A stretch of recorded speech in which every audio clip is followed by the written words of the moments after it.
This is WCBU's Out and About. I'm Dr. May Gilliland of ArtsPartners of Central Illinois, and today I'm joined by Dr. Claire McQuerry, Associate Professor and Director of Creative Writing at Bradley University. On April 9th, Bradley will host a poetry reading and Q&A with acclaimed poet Adrienne Su, whose work often explores food, family, and the immigrant experience. Claire, welcome to Out and About. Thanks for having me. Let's start with Adrienne Su herself. How would you describe her voice and what makes her poetry distinctive? So she has this really specific area that she's interested in. And so she's a child of Chinese immigrant parents, and she grew up in Atlanta in the 70s and 80s. And so her work draws on that experience, but she also is really interested in food and food culture and how food connects with the immigrant experience and how sort of immigrants import certain dishes, but then how those dishes, kind of like the immigrants themselves, over time sort of acculturate and take on new traits to, kind of adapt to a new culture. And so all of that is present in her work. And she has 5 poetry collections and 1 essay collection, and food and immigrant experience and culture all appear across those works to some extent.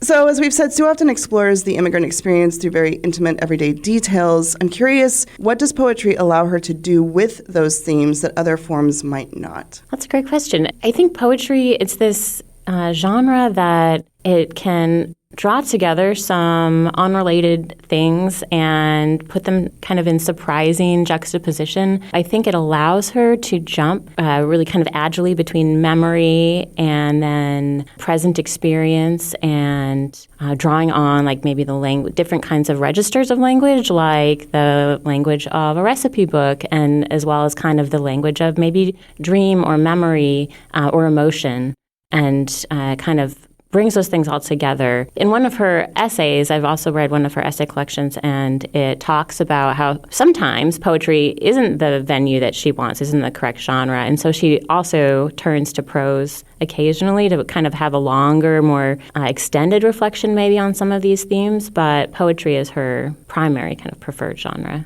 I'm curious, out of her works, her 5 books of poems and a collection of essays, if you have something that you're particularly excited for audiences to hear. Well, so the book that I know the best is her poetry collection, Peach State, and that's the one I teach.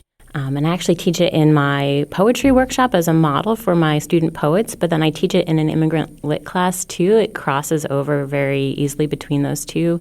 And Peach State, it draws on her experience growing up in Georgia, in Atlanta, and it kind of works through, it's arranged according to like a menu. So it starts with like appetizer and then moves on to main dishes and then desserts. And so many of the poems have titles after like Chinese dishes, Chinese restaurant dishes.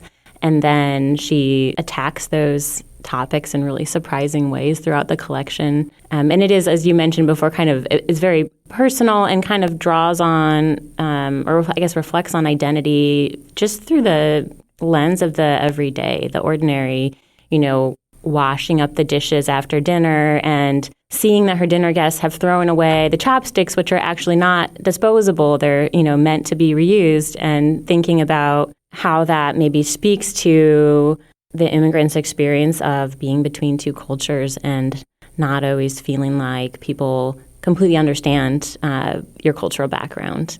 That was Dr. Claire McQuerry speaking about poet Adrienne Su, who will be at Bradley University on April 9th at 7 p.m. Claire, thank you so much for joining me in the studio today. Thanks for having me. You've been listening to Out and About, a production of WCBU and ArtsPartners of Central Illinois, designed to connect you with the arts community. Our producer is Joey Wilson. Find this episode at WCBU.org and subscribe to the Out and About podcast wherever you download.